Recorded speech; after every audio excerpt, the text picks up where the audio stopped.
The title, they are all words that imply action, and that you have to do something, and that's an important thing. And although the show itself is a lot about words, this in itself creates a paradox or a little, let's say, conflict or contrast. So between the thinking and the doing, or the action and the matter. You know, you cannot trust feelings maybe, or even maybe you cannot trust your own thinking. So working is also a way of checking out your own ideas. So the not believing yourself aspect is, I think, really a nice, productive key. So to doubt yourself can be very productive. And that's for me an important aspect of maybe the show, but also of my daily practice.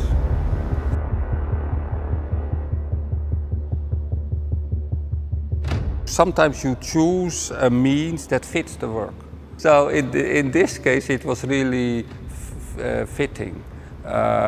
Because you see movement, of course. It's a video about two balls behind the car. They go on the road and they get also damaged in the process. And so they represent a little bit maybe what life can do to a person, but also how you can drag along, you know, your past, for instance, and or memories, and how they can hinder you, or maybe even you see in this case also this one ball against the other having let's say a little fight with each other, which is also kind of a nice aspect for me. But normally I like it, for instance a painting, that the action is secret. So you get let's say a report of the action, but you don't see the action, right, in the painting.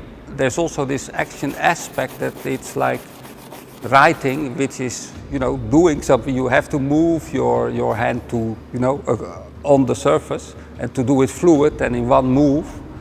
And then, you know, that's like painting also. So writing and painting can go together. For me, it's important, or hopefully people are, you know, getting curious.